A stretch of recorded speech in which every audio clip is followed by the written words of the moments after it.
এবাৰ ঘটনা এটা ঘটিছিল বোলে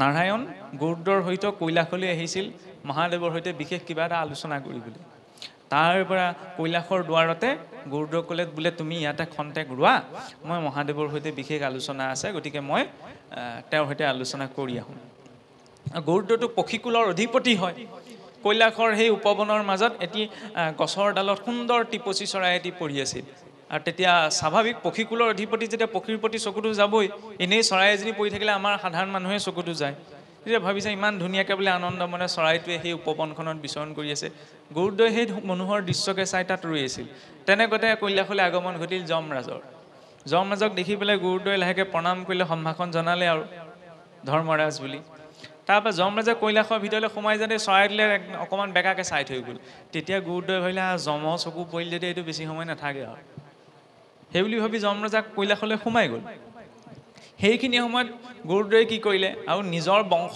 পৰিয়ালৰ মানুহবোৰ প্ৰতি অকণমান টান এটা বেছি থাকেনে গৰুড় এতিয়া পক্ষীকুলৰ অধিপতি পক্ষীটোৰ প্ৰতি অকণমান সংশয় এটা যেতিয়া সোমালে যে যমৰ চকু পৰিল যেতিয়া বেছি সময় নাথাকে গৰুড়ৰ বেগটো মনতকৈ অধিক সংসাৰ আটাইতকৈ গতিশীল বস্তুটো হৈছে পোহৰতকৈ আৰু একোৱে গতি কৰিব নোৱাৰে পোহৰতকৈ শ্ৰেষ্ঠ হৈছে মনৰ বেগ মনটোৱে নিমিষতকৈ কম সময়ত বহুত কথা ভাবিব পাৰে আৰু মনতকৈ উচ্চ বেগত যায় গৰুড়ৰ গতি গৰুড়ই লাহেকৈ সেই চৰাইটোক ধৰি পেলাই সহস্ৰ দূৰত থকা এখন উপবনৰ মাজত এৰি থৈ গুচি আহিল তাৰপিছত সেই কৈলাশত উপস্থিত হৈছে যমৰাজা ওলাই আহিছে ওলাই আহি পেলাই আকৌ সেই উপবনখনলৈ চাইছে যে চৰাইটো নাইচোন তেতিয়া গৰুড়ই মনতে ভাবিছে এই প্ৰাণ নিম বুলি আহিছিলা এতিয়া মই ইমান সহস্ৰ দূৰত থৈ আহিলোগৈ এতিয়া ক'ৰ পৰা নিয়া সেইকাৰণে মানে গৰুড়ই অকণমান হাস্যৰসৰ ভাৱতে যমক সুধিছে যে প্ৰভু আপুনি সেইফালে কি চাইছে কিবা নিবলৈ আহিছিলে নি তেতিয়া যমে কৈছে বোলে তাকে বোলে মই এটা কথা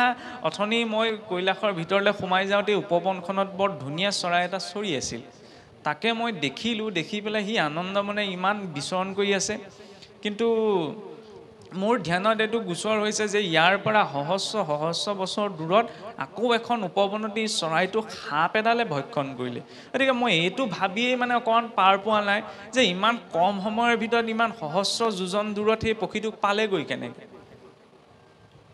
তেতিয়া গৰুড়ই গম পালে মানে মৃত্যুটো যদি আছে তেতিয়াহ'লে সেইটো নিশ্চিত স্বয়ং ভগৱন্তৰ পাৰিষদেও সেইটো সলনি কৰিব নোৱাৰে গৰুড়ই চৰাইটোকে বাচক বুলি সহস্ৰ যোজন দূৰত থৈ আহিলেগৈ কিন্তু মৃত্যুৰ পৰা ৰক্ষা পালে জানো সেই চৰাইটোৰ মৃত্যু সেই উপবনখনতে আছিল সৰ্পৰ ভক্ষণত তাৰ মৃত্যু হ'ল নহয়নে মোবাইলটো ৰিচাৰ্জ হ'লেও নটিফিকেশ্যন এটা আহে দুদিনৰ পিছত ৰিচাৰ্জটো শেষ হ'ব বুলি যমৰাজাৰ পৰা একো নটিফিকেশ্যন নাহে হয়নে নহয় সেইকাৰণে সতৰ্কতাটো প্ৰয়োজন আৰু সতৰ্কতা ভয় খাই থাকিব নালাগে যম বুলি ক'লে আমি ভয় কৰোঁ বোলে বেয়া কাম কৰিলে যমে পিছত একদম ৰিফাইন তেলত ভাজিব নহয়নে কৃমি ভোজনত পেলাই দিব ভয় কৰিব নালাগে যদি ভাল কাম কৰি থাকোঁ তেতিয়াহ'লে আমি সেইবিলাক ভুগিব লগা নহয় বেয়া কাম কৰিলেহে ভুগিব নহয়নে কাৰণ যমো এজন বৈষ্ণৱ ভকত বুলি ক'লে এতিয়া আমি ধৰি লওক কেনেকুৱা বুজোঁ নহয়নে এতিয়া যমৰ ওচৰলৈ কোনোবাই ভক্তি কৰিবলৈ যাবনে বা ভক্তি কথা শুনিবলৈ যাবনে কোনো নাযায় ধাৰণাটো সেইখিনিতে ঈশ্বৰে সেইকাৰণে যমকো এজন শ্ৰেষ্ঠ বৈষ্ণৱ ৰূপত পাতি থৈছে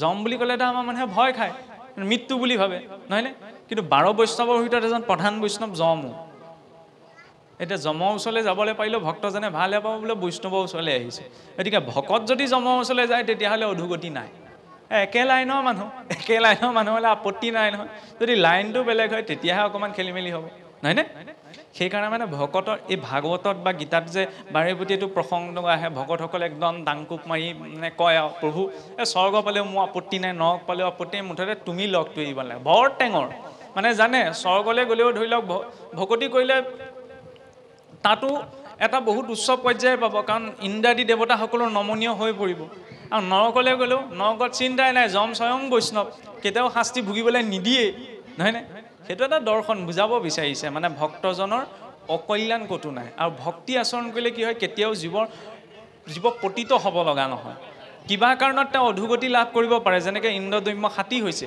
কিন্তু তেওঁ পতিত হোৱা নাই ষষ্ঠী শৰীৰটো ঈশ্বৰলৈ মনত পৰিছে সেইকাৰণে ঈশ্বৰ আহিছে সেই কাহিনীটোতো সকলোৱে জানে নহয়নে বৰ ধুনীয়া প্ৰসংগ এটা জড়িত হৈ আছে যেতিয়া মানে ভগৱন্তই গজেন্দ্ৰক উদ্ধাৰ কৰি বৈকুণ্ঠলৈ উভতি গ'ল উভতি যোৱাৰ পাছত লক্ষ্মীদেৱীয়ে সুধিলে দুটা বৰ ডাঙৰ গভীৰ প্ৰশ্ন কৰি প্ৰভু তোমাক মাতিছিলে গজেন্দ্ৰই তুমি গৈছিলা গজেন্দ্ৰৰ নিমিত্তে, তুমি গজেন্দ্ৰক উদ্ধাৰ কৰিলা মানি লৈছোঁ, কিন্তু পোনপ্ৰথমতে তুমি গ্ৰাহক উদ্ধাৰ কৰিছা।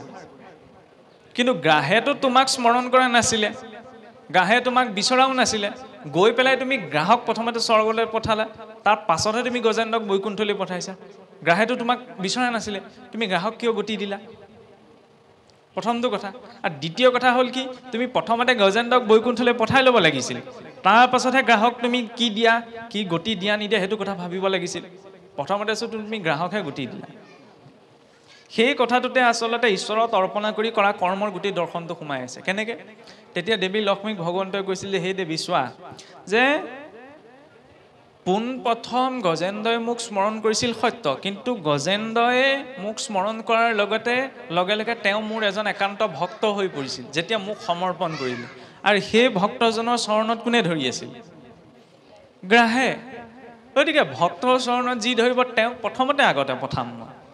যিজনে মোক স্মৰণ কৰিব তেওঁকতো মই উদ্ধাৰ কৰিম, কিন্তু যিজনে মোৰ ভক্তৰ চৰণত ধৰিব তেওঁ গতি প্ৰথম। আৰু দ্বিতীয়তে তুমি ভেদ কিয় আচৰণ কৰিলা বোলে? কি ভেদ কৰিলোঁ? কাৰণ এফালে গজেন্দ্ৰক পঠালে বৈকুণ্ঠলৈ, গ্ৰাহক পঠালে আকৌ স্বৰ্গলৈহে। চাবলৈ গ'লেতো গ্ৰাহকতো বৈকুণ্ঠলৈ পঠাব লাগিছে, ঈশ্বৰৰ দৰ্শন পাইছে। দেৱী যিটো বিচাৰিব সেইটোহে দিম। ঈশ্বৰ অজলা সেইখিনিতে, যিটো বিচাৰিব সেইটোৱে। গজেন্দ্ৰই মুক্তি বিচাৰিছিল, ইন্দ্ৰদ্যুম্নই কাৰ ধ্যানত বহি আছিল পূৰ্বজন্ম? ঈশ্বৰৰ ধ্যানত, যাতে তেওঁ বৈকুণ্ঠ প্ৰাপ্ত কৰিব পাৰে, নহয়নে? ঈশ্বৰৰ সংগ। সেইকাৰণে তেওঁক বৈকুণ্ঠলৈ পঠাইছে। গ্ৰাহে বিচাৰিছিল জানো? গ্ৰাহে সাপ মুক্তিহে বিচাৰিছিল। দেৱল ঋষিৰ অভিশাপ ক্ৰমে গ্ৰাহ হৈছিল, আকৌ গন্ধৰ্ব লোকলৈ গ'ল। মানে ঈশ্বৰৰ দৰ্শনতো যেতিয়ালৈকে যদি আমি নিবিচাৰোঁ তেতিয়ালৈকে সেই স্থিতিটো পাব নোৱাৰোঁ। এতিয়া সেই কথাটোকে ক'বলৈ যাওঁতে আমি যি পঞ্চকোষৰ ধাৰণাত আছিলোঁ, যে প্ৰথম অন্নময় কোষ, দ্বিতীয়তে প্ৰাণময় কোষ, তৃতীয়তে কি বিকাশ হয়? মনোময় কোষ। সেইকাৰণে মনোময় কোষ বিকাশ হোৱাৰ সময়ত মনটো চঞ্চল হয়। আমাৰ চাবচোন, ধৰি লওক সাধাৰণতে 11 বছৰৰ পৰা 18 বছৰ সময় এইটো কৈশোৰ কাল বুলি কয়, নহয়নে? এইখিনি সময়ত মনটো চঞ্চল থাকে নে নাথাকে? আমি সকলেও ক'ব পাৰোঁ, আৰু পাই অহা জ্যেষ্ঠসকলেও এইটো কথা ক'ব পাৰে, নহয়নে? কিয় চঞ্চল হয়? কাৰণ সেইখিনি সময়ত মনৰ বিকাশ হয় সম্পূৰ্ণ ৰূপত। সেইখিনি সময়ত যদি মনক সংযমিত কৰিব পৰা যায়, তাৰপিছত আৰু আমি কিবা কিবি চৰ্চা নকৰোঁ, আকৌ একেটা গতিলে গুচিয়ে যাব।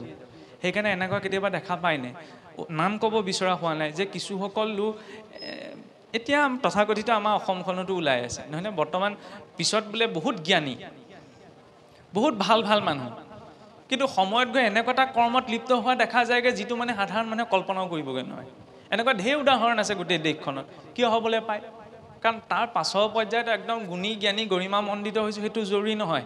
কেনেবাকৈ যদি সেই আচলতে শাস্ত্ৰত সেই সময়ছোৱাক পৌগন্দ্ৰ কাল বুলি কোৱা হয়, সেইখিনি সময়ত যদি মন বিচলিত হৈছে, তেতিয়াহ'লে পৰৱৰ্তী সময়ত তাৰ ওপৰত আমি যিমানেই জাপ নিদিওঁ কিয় জ্ঞানৰ বুজা লাভ নাই। এদিন আকৌ সেই ধাৰাটোলৈ গুচি যাবই নোৱাৰেগৈ। সেইকাৰণে মনটোক সেইখিনি সময়ত সংযম কৰিবলৈ আমাৰ কিছুমান শৌচদাচাৰ বিধি বিধান দিয়া হৈছিল, যাতে সেইখিনি সময়ত মনটো সংযমিত হৈ থাকে। কাৰণ সেইখিনি সময়তে গঢ় দিয়া আটাইতকৈ উত্তম সময়। তাৰ পাছতে বিকাশ হয় বিজ্ঞানময় কোষ, অকণমান সৃষ্টিশীল মন এটা বিকাশ হয়, হয়নে? চাবচোন, অকণমান ধৰি লওক কৈশোৰ অৱস্থা প্ৰাপ্ত হোৱাৰ পাছতে ল'ৰাই হওক ছোৱালী হওক, নতুনকৈ গোটেই পৃথিৱীখনক চাবলৈ আৰম্ভ কৰে, কিবা এটা সৃজনীত্মক শক্তি এটা বৃদ্ধি পায়, কিবা এটা নতুনকৈ কৰাৰ, নহয়নে? নেতৃত্ব দিয়াৰ এনেকুৱা কিছুমান স্বভাৱ গুণ বৈশিষ্ট্য বিকাশ পায়। কিয়? বিজ্ঞানময় কোষ। তাৰ পাছতে অন্তিমটি পঞ্চম কোষটো হৈছে আনন্দময় কোষ। শেষত লক্ষ্য কি হয়গৈ? আমাৰ আনন্দ প্ৰাপ্তি। খালি তাক ডিৰেকশ্যনটো, দিশটো আমি দিব জানিব লাগিব। যদি মই ধৰি লওক, কাৰণ আনন্দ পোৱাৰ মাধ্যম আজিকালি বোলে পৃথিৱীত ঢেৰ আছে নহয়। শিক্ষিত হৈ ধোঁৱা নোলোৱা মেচিনটোৰ পৰা ধোঁৱা উলিয়াবলৈ বেছি সময় নালাগে নহয়, চিন্তাই কৰিব নালাগে। সেইকাৰণে আনন্দ ক'ৰ পৰা আহৰণ কৰিব বিচাৰিছোঁ সেইটো জনাটো প্ৰয়োজন। প্ৰকৃত আনন্দ একমাত্ৰ ক'ত আছে? ঈশ্বৰত, তেওঁৰ প্ৰাপ্তিত। যেতিয়ালৈকে তেওঁক আমি পাব নোৱাৰোঁ তেতিয়ালৈকে আমি পূৰ্ণ হ'ব নোৱাৰোঁ। গোটেই পৃথিৱীৰ সা সম্পত্তি সোপাও যদি মোক দি দিয়েহি, কোনেনো দিবহি? কথাটো কৈছোঁ। তেতিয়াও মই মানে সন্তুষ্ট হৈ গ'লোঁ, মোক আৰু একো নালাগে বুলি মই ক'ব নোৱাৰোঁ। কাৰণ জুইত যিমানে ঘিউ ঢালক সিমানে জুইকৈ বেছিহে জ্বলে, নহয়নে? যেতিয়ালৈকে কিবা এটা পোৱাৰ পাছত আৰু পাম এই বাসনাটো বৃদ্ধিহে হৈ যায়। সেইকাৰণে যি পাইছোঁ তাতেই তুষ্ট থাকিবলৈ শিকিব লাগে। আৰু সেই তুষ্ট থাকি আমি কেনেকৈ শিকিম? আনৰ পৰা শিকিম নি? আনৰ পৰা শিকা সম্ভৱ নহয়, ঈশ্বৰৰ পৰাহে সেই অনুভৱটো আহিব। যাতে যেতিয়া আমি এইটো কথা গম পাম যে মই আজি খাবলৈ বিচাৰিছোঁ গাখীৰকণ, খাবলৈ পাইছোঁ সুদা চেঁচা পানী এটোপা, নিজৰ কৰ্মফল। তাৰ ফলত অভিযোগটো নাথাকে যে মই নাই পোৱা। আৰু যদি অভিযোগটো নাথাকে তেতিয়াহ'লে তেওঁক একোৱে বিচলিত কৰিব নোৱাৰে নহয়।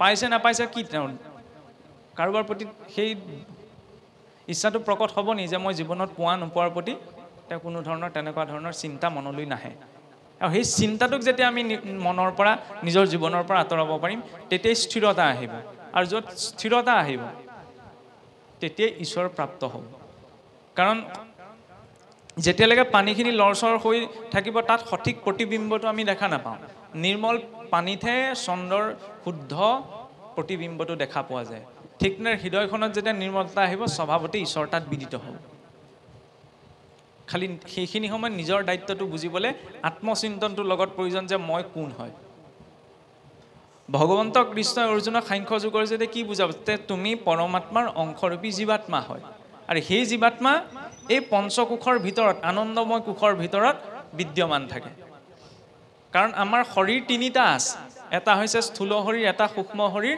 এটা কাৰণ শৰীৰ স্থূল শৰীৰটো হৈছে এইটো যিটো চকুৰে দেখা গৈছে এই স্থূল শৰীৰটোৰ ভিতৰত আৰু এটা শৰীৰ আছে সেইটো হৈছে সূক্ষ্ম শৰীৰ মন বুদ্ধি অহংকাৰ চিত্ত এই চাৰিওটা ক'ত ব্যাপ্ত হৈছে ক'ত জড়িত হৈছে সূক্ষ্ম শৰীৰত সেইকাৰণে সূক্ষ্ম শৰীৰটো আমি দেখা নাপাওঁ কেতিয়াবা কোনোবা মানুহ দুৰ্ঘটনাগ্ৰস্ত হৈ যদি মৃত্যু ঘটে বা ধৰি লওক কোনোবাই যদি আত্মহত্যা কৰে বা কাৰোবাৰ যদি অস্বাভাৱিক মৃত্যু ঘটে আমি যে কওঁ এইটো প্ৰেতজনী পালে বুলি প্ৰেতজনী মানে কিনো জীৱই যেতিয়া অস্বাভাৱিক মৃত্যু পায় বা আত্মহত্যা যদি কোনোবাই কৰে তেতিয়া স্থূল শৰীৰটো তেওঁ এৰি থৈ যাব লগা হয় কিন্তু সূক্ষ্ম শৰীৰটো নষ্ট হৈ নাযায় কিয় নষ্ট হৈ নাযায় সি আকৌ চেষ্টা কৰে অন্য শৰীৰত প্ৰৱেশ কৰিবলৈ কাৰোবাক যদি মোক যদি মোৰ ঘৰখনৰ পৰা জোৰ জবৰদস্তি উলিয়াই পঠায় মই চেষ্টা কৰিম নে ঘৰখনত সোমাবলৈ নিজৰ শৰীৰটোৰ প্ৰতি মোহ থাকে তেওঁ পৰিস্থিতিত পৰি যেনিবা আত্মহত্যা কৰিলে দুৰ্ঘটনাত পতিত হৈ শৰীৰটোৰ পৰা ওলালে সহজে তেওঁ গতি নাপায় কাৰণ সূক্ষ্ম শৰীৰটো তেতিয়াও বিদ্যমান থাকে সেইকাৰণে তেওঁ চেষ্টা কৰে অন্য শৰীৰত প্ৰৱেশ কৰিবলৈ কিন্তু নোৱাৰে আমাৰ যে কয় কিছুসকল এতিয়াও সমাজত আছে ভূত লম্ভি গ'ল ভূত লম্ভা সম্ভৱেই নহয় কেনেকৈ সম্ভৱ নহয় যদি মানুহ এজন মৃত হোৱাৰ পিছত তেওঁ ভূত প্ৰেত হৈ যদি তেওঁ আনৰ শৰীৰত প্ৰৱেশ কৰিব পাৰে তেতিয়াহ'লেতো জীৱ স্বাধীন হ'ল আৰু যদি জীৱ স্বাধীন হয় তেতিয়াহ'লেচোন ইচ্ছা কৰি মাতৃগৰ্ভত প্ৰৱেশ কৰিব পাৰে আমি কৰিব পাৰোঁ জানো কোনোবা জীৱৰ প্ৰতি সেইটো স্বতন্ত্ৰতা আছে জানো সম্ভৱ নহয় তেতিয়াহ'লে মানে ভূত প্ৰেত যে লম্ভে সেইটো কিবা এটা নলম্ভে সেইটো মানসিক বিকাৰৰ বাহিৰে একো নহয় অৱচেতন মনৰ ভ্ৰম কিছুসকলে আকৌ দেৱী দেৱতাও লম্ভি যায় নহয় দুই ঘোজা লগাই দিলে দেৱী দেৱতা ওলাই যাব খোলাকৈ কৈছোঁ নহয়নে দেৱী দেৱতাসকল তেওঁলোকৰ লুট আমি ল'ব পাৰিম জানো মানুহকে লুট ল'বগৈ নোৱাৰোঁ সেইসকল কিছুমান অপশক্তিহে চাবলৈ গ'লে কাৰোবাৰ যদি ক'ৰবাত আস্থা আছে ক'বলগীয়া নাই কোনোবাই যদি বিতৰ্ক কয় তাতো কথা নাই মই নিজে মোৰ মগজে যিটো ঢুকি পাইছোঁ মই সেইটোহে ক'ম নহয়নে কাৰণ কিয় সম্ভৱ নহয় আপুনি ভাবি চাওক দেৱী দেৱতা বুলি ক'লে বহুত উচ্চ এটা শক্তি নুবুজাও জানো সেই উচ্চ শক্তিটো আপুনি মই কেনেকৈ ধাৰণ কৰিব পাৰিম সেইটো মানুহ হৈ থাকিবনে বাৰু ৰাৱণে গোটেই কৈলাশ উঠাবলৈ গৈছিল নহয়নে মহাদেৱে বুঢ়া আঙুলিতে টাপা মাৰিলে হাত দুখন কৈলাশৰ তলতে ফচি থাকিলে হে মহাদেৱ লম্ভাও কিছুসকল আছে নহয় তেতিয়াহ'লে ভাবি চাওক কেনেকুৱা এটা পৰ্যায়ৰ জীৱ হ'ব লাগিব সম্ভৱ জানো নহয় সেইটো মানসিক অৱচেতন মনৰ এটা ভ্ৰমহে আৰু ভূত প্ৰেত মানে নখ দীঘল চুলি দীঘল কিবা এটা নহয় আমি যে কওঁ অশৰীৰী আত্মা মানে কি সেই সূক্ষ্ম শৰীৰটো চাবটেল বডি বুলি যাক কোৱা হয় মানে ইয়াৰ এই স্থূল শৰীৰটোৰ ভিতৰত যিটো সূক্ষ্ম শৰীৰ আছে সূক্ষ্ম শৰীৰটোৰ ভিতৰত চক্ৰসমূহ আছে শৰীৰৰ 6 চক্ৰ সহস্ৰাৰ হেঁতে মিলি 7 চক্ৰ তাৰ ওপৰত কৰ্মৰ আৱৰণটো নিৰ্মাণ হয় কৰ্মৰ আৱৰণটো যিমানেই শক্তিশালী হ'ব সিমানে জীৱ সেই সূক্ষ্ম শৰীৰটোৰ পৰা সহজে এৰ খাই যাব নোৱাৰে সি অশৰীৰ ৰূপত থাকিব লগা হয় সেইটোকে কোৱা হয় প্ৰেতজনী পোৱা আৰু যদি কৰ্ম শৰীৰটো বা কৰ্মৰ সেই প্ৰলেপটো ক্ষীণ হয় তেতিয়াহ'লে শৰীৰ এৰা পাছতে যেতিয়া দাহ সংস্কাৰ হ'ব সেই সূক্ষ্ম শৰীৰটো নষ্ট হৈ যাব আৰু তাৰ ফলত সেই জীৱ সংসাৰত বন্ধনত থাকিবলগীয়া নহয় তাৰপিছত যাতনা শৰীৰ জমনগৰৰ পৰা অফাৰ আহিব বিহুৱে সংক্ৰান্তিয়ে বজাৰ কৰিবলৈ যাওঁ নহয় অফাৰ লাগে কাপোৰ কানি জমেও অফাৰ এটা দিয়ে এই শৰীৰটোতো অগ্নিত দাহ সংস্কাৰ কৰি দিয়া হ'ল এতিয়া এই শৰীৰটোত যিবিলাক দাগ লাগিছে সেইবিলাকতো ধুব লাগিব জমে ভালকৈ ধুৱেগৈ নহয় বৈতৰণিত নি পেলাই ধুবলৈ এতিয়া কাপোৰযোৰ ধুনীয়াকৈ পিন্ধাই লয় সেইকাৰণে আমাৰ মৃতকসকলে ধৰি লওক নতুনকৈ কাপোৰযোৰ দিয়ে নহয়নে গৈছা যেতিয়া এইযোৰ লৈ যোৱা হয় তাত এনেও ধুবগৈ নহয় এইটো মই খুহুতীয়া ভাৱতহে কৈছোঁ জামনগৰৰ পৰা সেইটো অফাৰ আহে যাতনা শৰীৰ এই শৰীৰটো অনুৰূপতে এটা শৰীৰ দিয়া হয় সূক্ষ্ম শৰীৰ তাৰ পৰা আনি ধুনীয়াকৈ জন্ম যায় তাত ধোৱা পখলা কৰেগৈ আৰু যিকেইটা দাগ যায় তাতে গুচি যায় যিকেইটা দাগ নাযায় আকৌ সেইকেইটা দাগ যাবলৈ ইয়ালৈকে পঠাই দিয়ে সেইবাবে কোৱা হৈছে পুনৰপি জননম পুনৰ পুনৰ মোৰ জন্ম হৈ আছে পুনৰপি মৰণম পুনৰ পুনৰ মোৰ মৰণ হৈ আছে পুনৰপি জননী জঠৰী চয়নম পুনৰ পুনৰ মাতৃগৰ্ভত মোৰ আশ্ৰয় হৈ আছে